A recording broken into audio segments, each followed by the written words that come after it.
Financial Planner. Follow us on YouTube.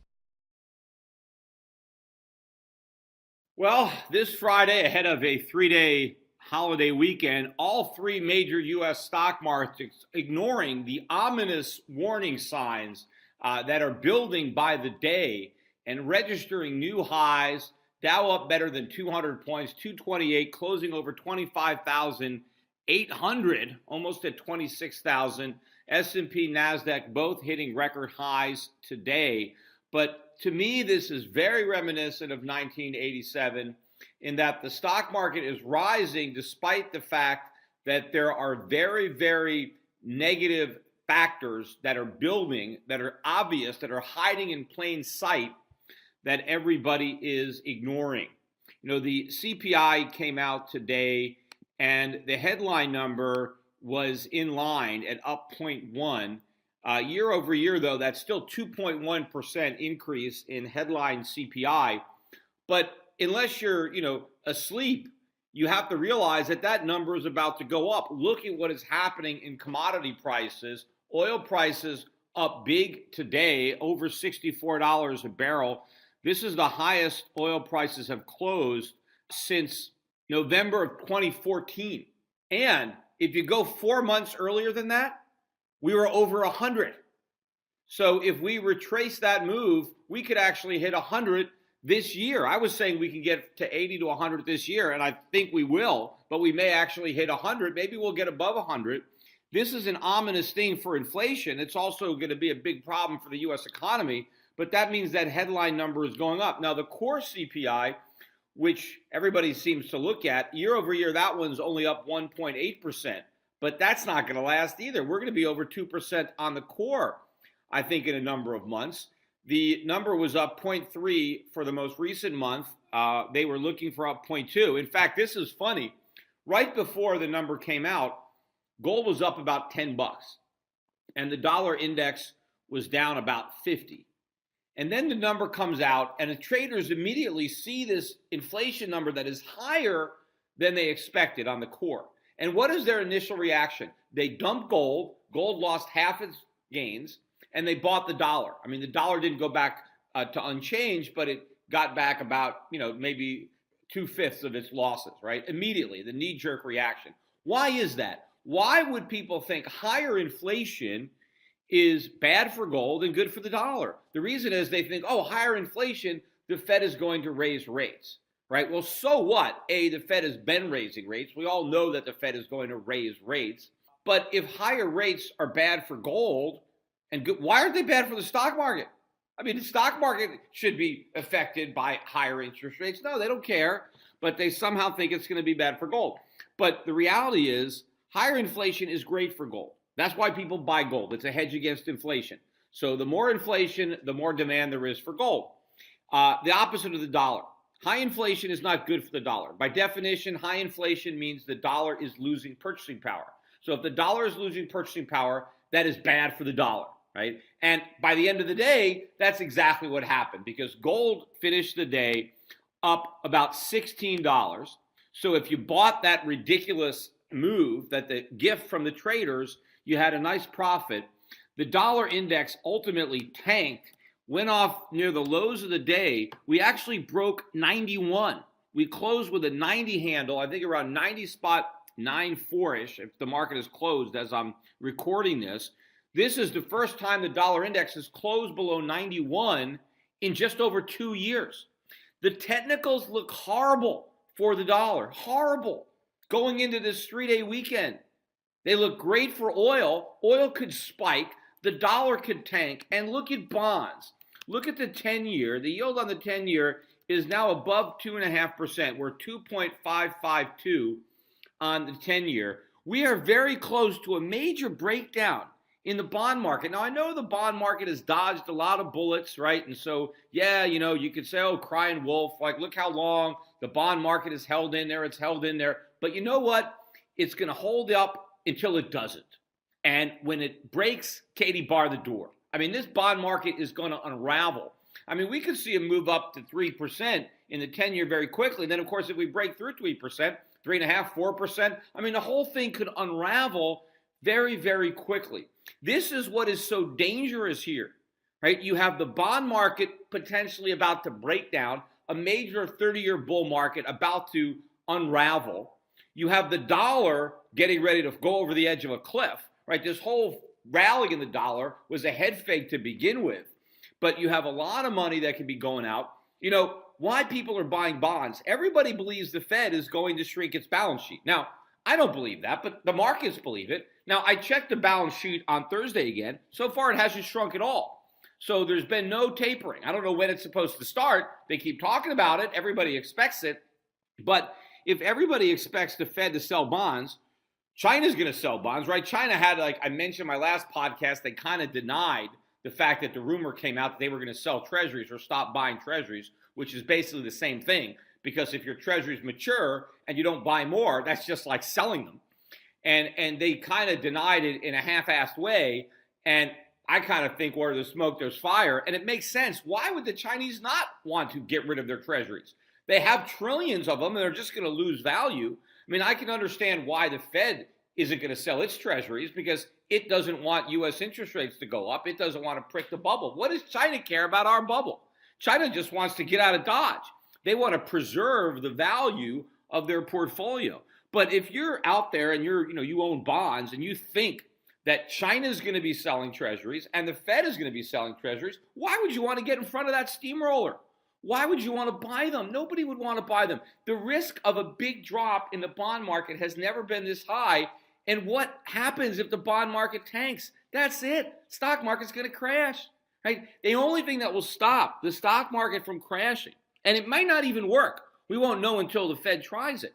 The Fed is going to have to come out and say it's not going to raise rates 3 times, or it's not going to raise rates at all, or it's going to have to say it's not going to shrink its balance sheet. It's going to have to do a complete reversal because there's really nothing the Fed could do, I think, that would be bullish for the dollar. I mean, everybody knows they're going to raise rates. So, I mean, what can they do? They're not going to raise them more aggressively than what everybody expects. I mean, they're not going to announce they're going to shrink their balance sheet even quicker, even though they haven't shrunk it at all.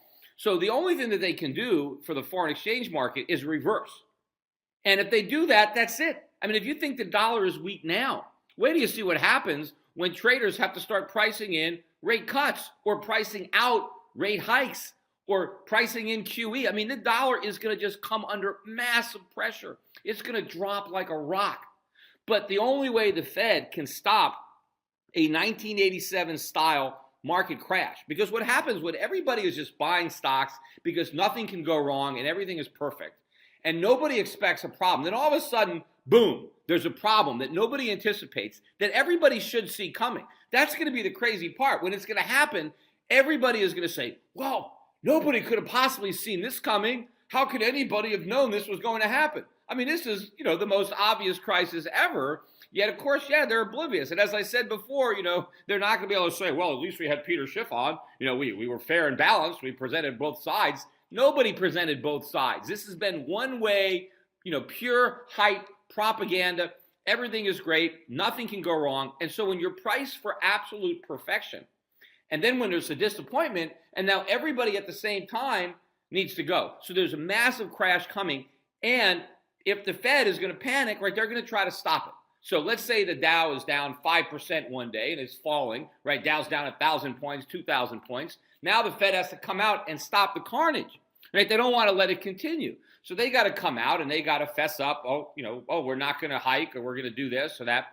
And then the dollar implodes and then we'll see what happens. If the stock market bounces back up because, okay, we're getting more liquidity, we're getting more of the drugs that we need, or does it realize what a big problem this is? What happens in the bond market? Does the bond market bounce? Do yields fall? Do people think, the Fed's going to buy bonds, so I want to own them? Or do they realize, wait a minute, where are they going to get the money to buy these bonds? They have to print it. The dollar's going to tank.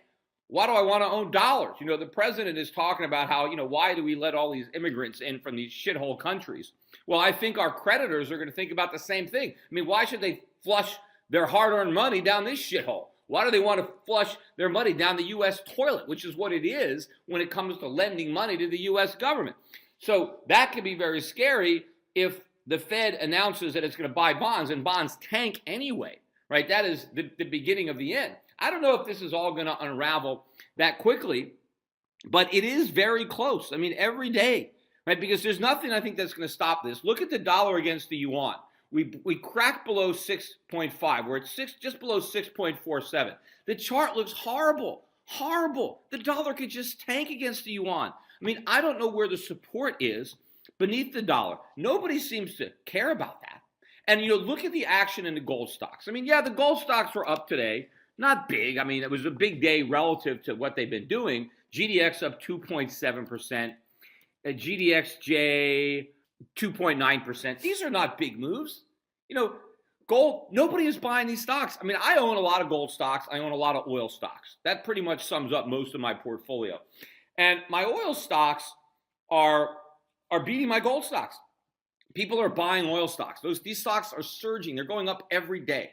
Now, why are people buying oil stocks with oil prices going up, but they're not buying gold stocks with the price of gold going up? And I think because most investors, have an easier time understanding oil prices and oil stocks, because they think, oh, oil prices are going up. Oh, that's good. The economy is strong. We're using more oil. So oil companies are going to sell more expensive oil into a good economy. So now they all want to buy oil stocks. But when they see the price of gold going up, they're like, well, why is the price of gold going up? I mean, what's the point? I mean, everything is great. The economy is great. There's no inflation, right? The Fed is raising rates. Nobody's going to buy gold. If it's going up, it's just going to go down. And so nobody sees the urgency to buy gold stocks the way they see the urgency to maybe buy oil stocks.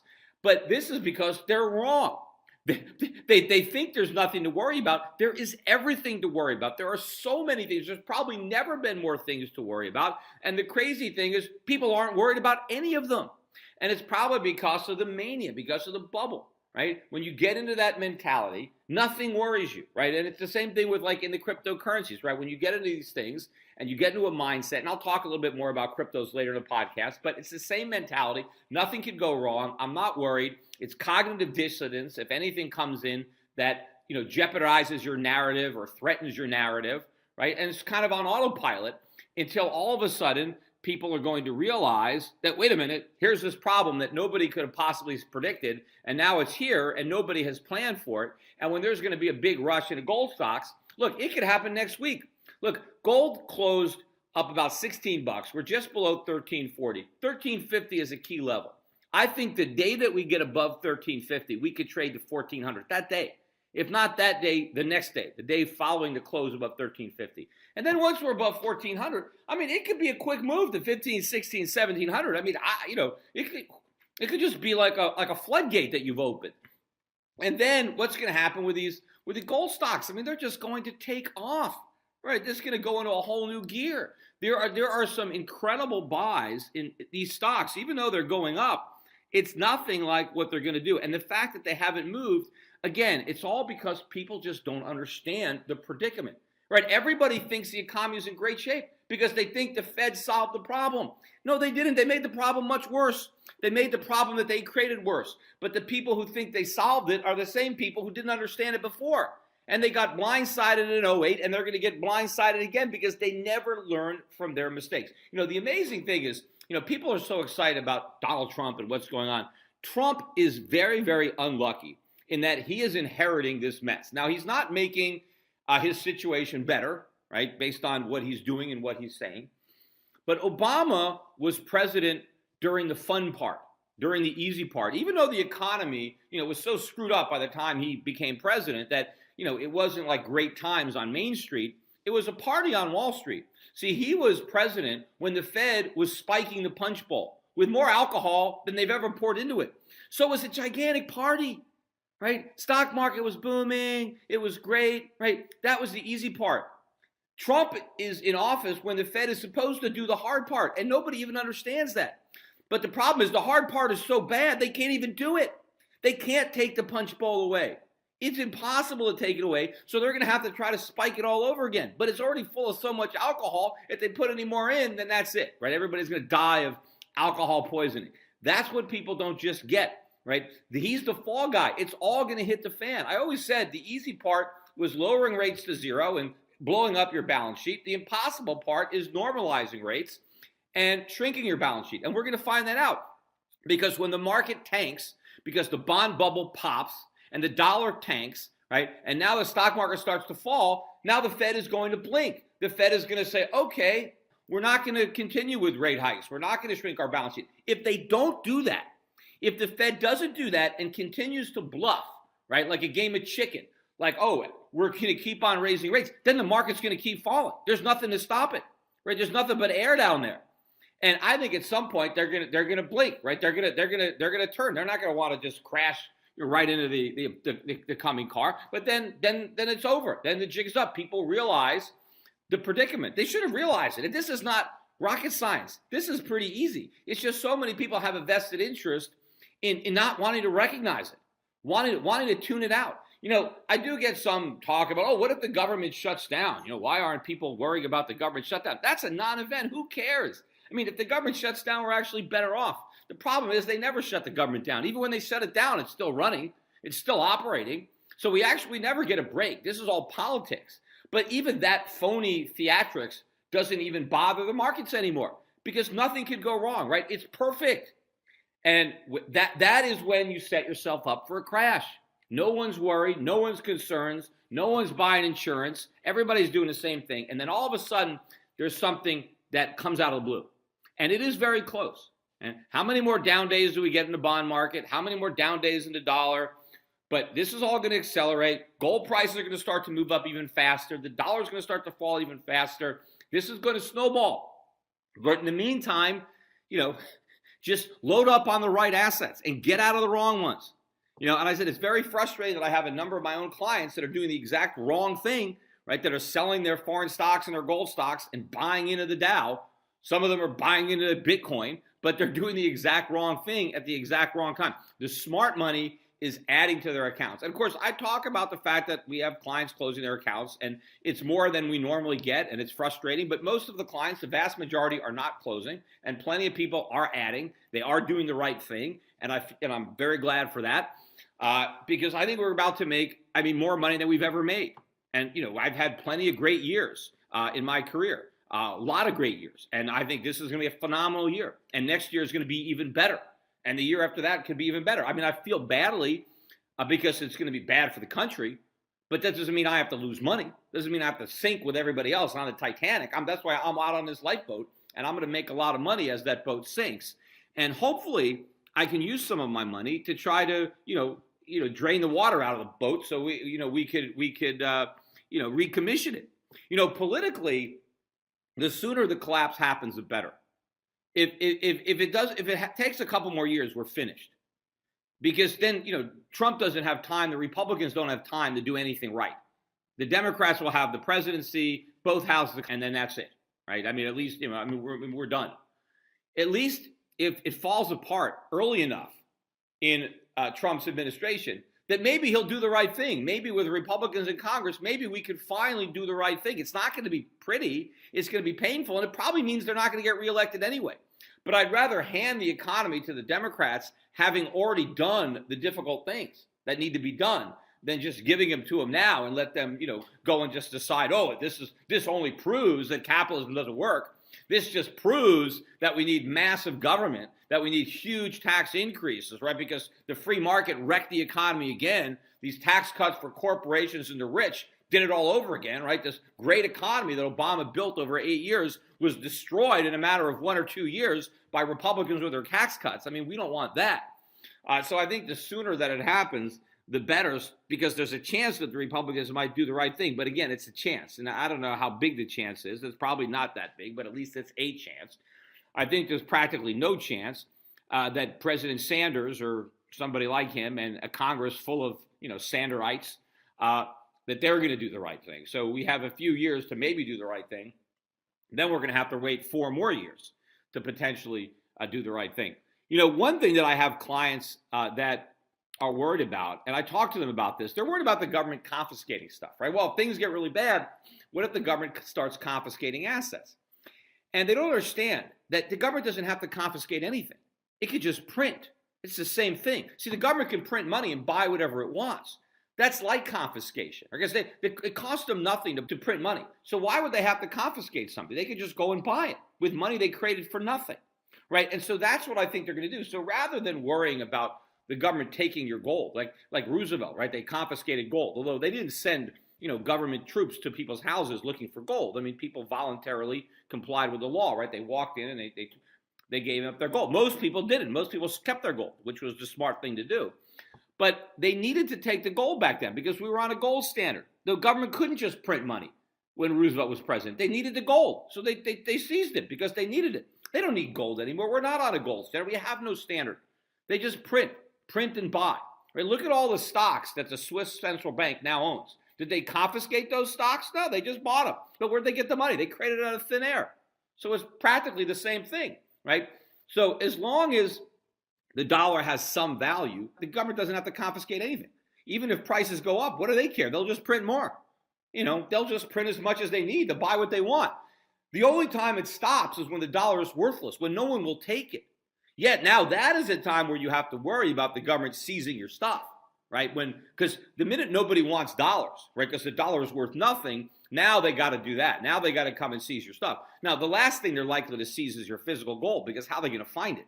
It's going to be a lot easier to seize your stocks out of your brokerage account than the gold that you have buried somewhere. But yeah, they might do that. They might start seizing. They might start seizing foreign exchange. They might put controls. They might make it illegal for people to move money out of the country. A lot of this stuff is going to happen eventually. It's not going to happen right away. But before that happens, the dollar is going way down, right? Foreign stocks, commodities, gold are going way up. So let's worry about that first. Let's worry about protecting your wealth from the real confiscation, which is inflation. Right? They print money and they confiscate your purchasing power. So what is the government going to confiscate? Your savings account, your bonds, your treasuries, your muni bonds, the cash value of an insurance policy. That's what they confiscate. They just print money and they confiscate the value of yours. So that's what I'm protecting people from. That's what the accounts that we have are going to do. And that is what people need to be worried about now. Maybe years down the line, if the dollar has no value whatsoever, and believe me, we're in a complete catastrophe when nobody will accept the dollar. If no matter how much money the government prints, they can't buy anything because nobody will take it. You want to give me $10 million for this toothpick? Forget it. I'd rather have the toothpick, right? If they can't buy anything, then you imagine what's going on. And that's why you could also have some plans for having offshore trusts and things like that and asset protection and stuff that I don't get into. I have clients that do that on their own, and I've done that. But the immediate thing, I think that is still several years away. The immediate thing is to get your assets out of dollars. That's the immediate threat. That's what people don't understand. And number one, it's bonds, but also U.S. stocks. And U.S. stocks are going to have a horrible time, even if they end up going up in nominal terms. They are not going to go up in real terms. They are going to fall in terms of other currencies, and they're going to collapse in terms of gold. In fact, I still think the Dow Jones is going down to 1 ounce of gold. So obviously, gold's going to have to go pretty high. If the Dow is going to stay at 25,000, gold's going to have to go to 25,000 to make that happen. So it's more likely that the Dow is going to go down. But you never know. Obviously, if there's complete hyperinflation, then the Dow is going to go up. It's just going to look like it's going backwards when you compare it to the price of gold. I read this other article too, speaking about taxes. I read this article about Connecticut and their cigarette taxes and how they had been raising the cigarette tax, but what's been happening is they haven't been getting the revenue because people from Connecticut haven't been buying cigarettes in Connecticut. They've been smuggling them across the border where the taxes are lower. And they're reaching a point now where they raise taxes on cigarettes and they collect less revenue from cigarette sales because fewer people buy them legally and more people smuggle them in. And of course, that is why excise taxes are so good, right? If you go back and you read the Federalist Papers and they write about taxes, they describe excise taxes, which is what a cigarette tax is, as being self-corrective as to abuse. And what they meant by that was if the government abuses the tax by raising it too high, it will actually get less revenue because people will stop buying the product that's subject to tax. And that's the beauty of the tax, right? It keeps the government in check because they can't raise it too high because you'll use something else or you'll break the law, you'll smuggle. And that's why the government, or that's why the founding fathers wrote the Constitution so that the government would run pretty much exclusively on excise taxes. The only time they were supposed to use direct taxes, which are much more abusive, because if the government puts a tax directly on you, you can't avoid it. You got to pay it. So the founding fathers looked at direct taxes at more of an abusive and a risk of abuse. And so they made it very hard for the government to levy a direct tax by making it subject to the rules of apportionment. But they expected that the government would only raise direct taxes during a war when it was an emergency and it needed a lot of money, right? But during peacetime, it was supposed to exist on excise taxes, and this shows you why. But that's the problem. We don't, now the government collects predominantly direct taxes, even though, legally they pretend. The Supreme Court in the Bershaber case, after the income tax was ratified, when, they said, well, the income tax is an excise tax to make it constitutional. The Pollock decision rightfully struck down the income tax as being a unapportioned direct tax. Then they passed the 16th Amendment, and then when they challenged it again, the Supreme Court said, well, it's constitutional because now we're taxing income as an excise tax. But they don't do that. They levy the tax directly on you, measured by your income. They don't do what the Supreme Court said they were supposed to do. It's not an excise tax on corporate profits. It's a direct tax on sources of income. They tax your labor because they tax your wages. They tax your stocks because they tax your dividends. They tax your real estate because they tax your rents, right? The Supreme Court ruled that a tax on rent is a tax on real estate. A tax on labor is a tax on a human being. A tax on a dividend is a tax on a stock. These are all direct taxes.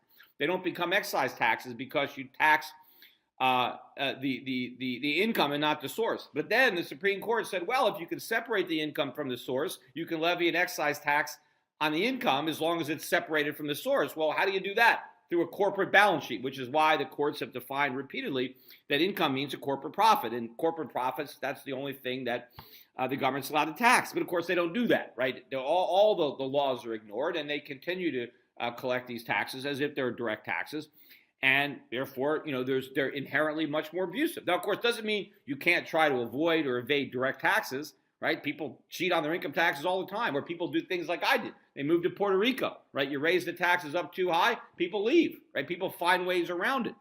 And that's one of the reasons why these taxes, this new tax bill, is going to produce even bigger deficits than would have been produced absent these tax cuts. So again, the budget deficits are skyrocketing, the trade deficits are skyrocketing, the dollar is tanking, bonds are going down, interest rates are going up, inflation is picking up. All this bad stuff is happening, yet nobody cares. All they do is look at the stock market, right? There is no booming economy. That exists only in the imagination of investors or in Trump voters. The real economic data doesn't show any difference between now and Obama. That's it. It's all this soft data. It's all these surveys where everybody's all hyped up. But what's actually happening isn't much different. But what is different is we're much closer to going over the edge of that cliff. Because the entire time Obama was president, all of the problems in the economy were getting much worse. It's just that everybody ignored the problems as they were getting worse because they didn't understand it. And now we're in a major predicament. Last thing, though, I want to talk about are the cryptocurrencies, Bitcoin in particular, but obviously it applies to all these cryptocurrencies. But there was an article that I read, I actually read it up on the Zero Hedge website, about the cryptocurrencies, trying to say that, hey, all you people that are saying that it's a bubble and it's going to pop and it's like the Dutch tulip craze, you're all wrong, right? This article said that this is like automobile companies 100 years ago. It's like buying, that Bitcoin is like buying stock in Ford, right? He said that there were a lot of automobile companies, and yeah, a lot of them went to zero, a lot of them went bankrupt, but some automobile companies became very, very successful.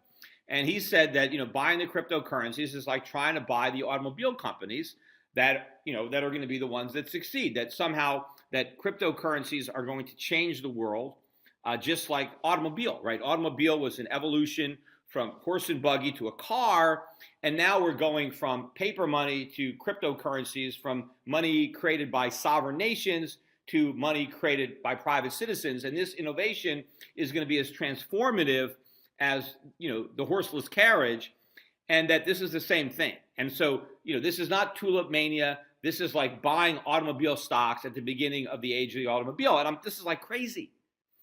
Bitcoin is not an automobile company. Why did Ford succeed and some of the other companies succeed? Because they found a way to make cars and sell them at a profit. So they were able to make a profit off the automobile. And so the people that bought stock in Ford happened to buy the stock that made a profit, right? There were some companies that maybe had cars that nobody wanted to buy, and they couldn't compete and they went bankrupt. And a lot of people probably overpaid. Even some of the stocks that ended up making a profit in the frenzy to buy auto stocks, they obviously overpaid for the actual ability to generate a profit. Buying Bitcoin or any other cryptocurrency is not like buying an automobile company. Bitcoin doesn't make anything. It doesn't sell anything. It can't make a profit for anybody. I mean, this is the insane stuff that happens in a bubble. You know, buying Bitcoin is like buying the individual car, right? So an automobile company might be a publicly traded company that mines Bitcoin, right? Or a company that utilizes the blockchain in some way to generate a profit, right? So companies that are trying to generate a profit off of cryptocurrencies or blockchain, you could argue that, hey, this is the opportunity, and maybe there's some future, Fords, right, that are out there. But buying an individual Bitcoin is like not buying Ford. It's like buying yourself a Model T. You're buying the product. You're buying a thing. Of course, the difference is I can actually use a Ford, a Model T. I could drive it.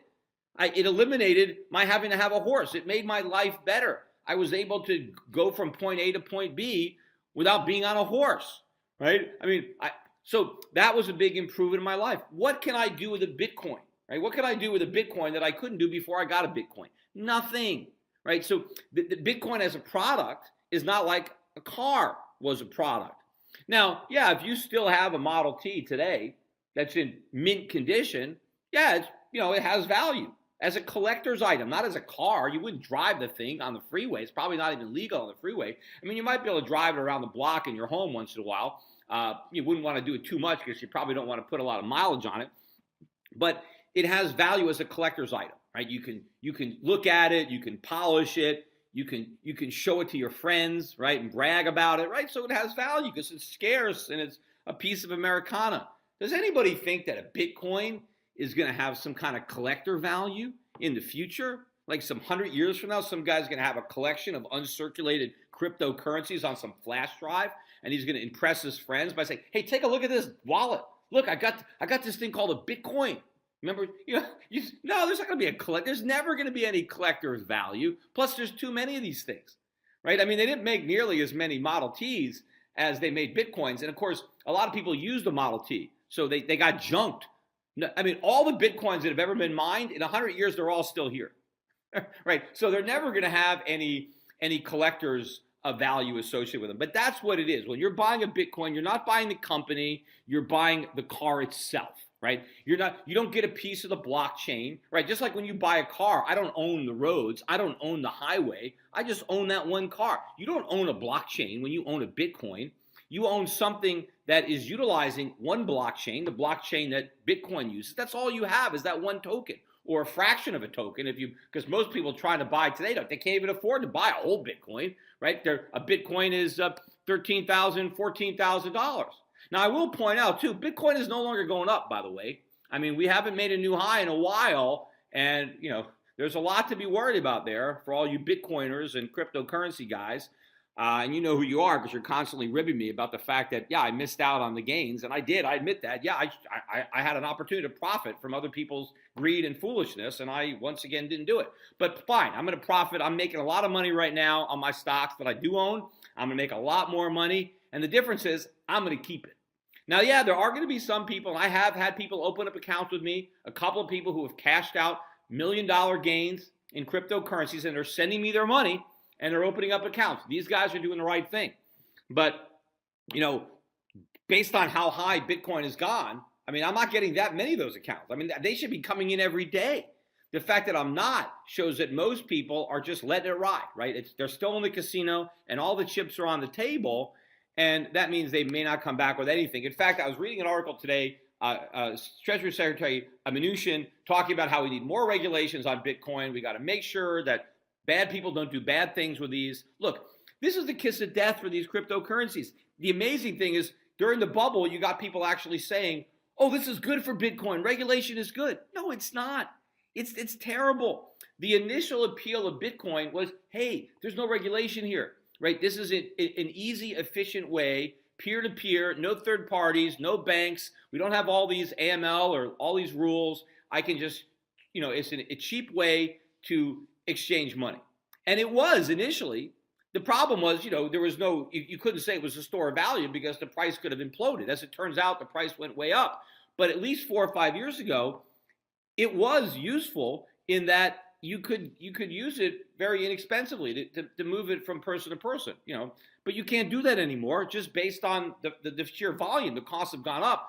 But if you introduce a lot more regulation so that it's, you got to fill out all kinds of forms and all kind of paperwork, just because you want to transfer your Bitcoin to somebody, and, you need to present a driver's license, a photo ID, you need a power bill with your address on it, and then they have to run it through a bunch of red tape, and you got to do it, and slows it down and increase the cost, because the people that have to comply with all the rules and regulations and get audited, they got to charge for that. It costs a lot of money. And so all of a sudden, if Bitcoin becomes more expensive to use, much more expensive to use than a credit card or a bank wire, well, then you've destroyed one of the main arguments for Bitcoin. And then all you're left with is, well, it's digital gold. Well, no, it's not. It's digital fool's gold. That's why, again, watch the price of gold. So far, it hasn't really broken out. People aren't even worried about it. I mean, in fact, a lot of people probably still think, oh, why buy gold? I'll just buy Bitcoin. So once gold breaks out, we get above 1,400, really start moving. If Bitcoin is still around this level, remember, we're forming now the right shoulder, the head and shoulders top. If we complete that formation and break the neckline, again, Katie barred the door. Bitcoin is going to implode even faster than the stock market, right? They're both bubbles, right? People are both being irrational, but one is the air can come out a lot quicker than the other. So be very careful. And as I said, this is the time, to be adding money to your positions in foreign stocks, in gold, in precious metals. We're going up almost every day. I don't know, maybe we'll have a correction, maybe we won't, right? Maybe these stocks will just keep on going up every day and people will be too afraid to buy them. But right now, a lot of people don't care because, the U.S. stock market is going up too, so they don't think they're missing out on anything. Well, the U.S. stock market's on borrowed time, literally, right? It can't keep going up. It's got to implode, and the only way to stop it from imploding is to destroy the dollar. So either way, all the money is going to be made, the real money is going to be made on the other side of this dollar trade. It's going to be in foreign stocks and resources and commodities and emerging markets and gold stocks, stuff like that. So if you have an account with me at Euro Pacific Capital, add to it, right? I mean, as quickly as you can. Buy some gold, shift gold, open up a gold money account, especially if you guys are holding cryptocurrencies. Just go online, open up a gold money account at goldmoney.com and buy some gold and silver using your cryptocurrencies, using your Bitcoin. It's going to be the best trade that you can make, right? Because you'll have real gold and you'll be getting rid of all that fool's gold. Anyway, everybody, have a great holiday weekend, and it could be a very, very interesting Tuesday. I really think that there's a lot of risk this weekend. Nobody is thinking about it, but I am very interested to see what happens to the dollar and gold, oil, bonds over this weekend and how we start trading on Tuesday morning when the U.S. finally reopens.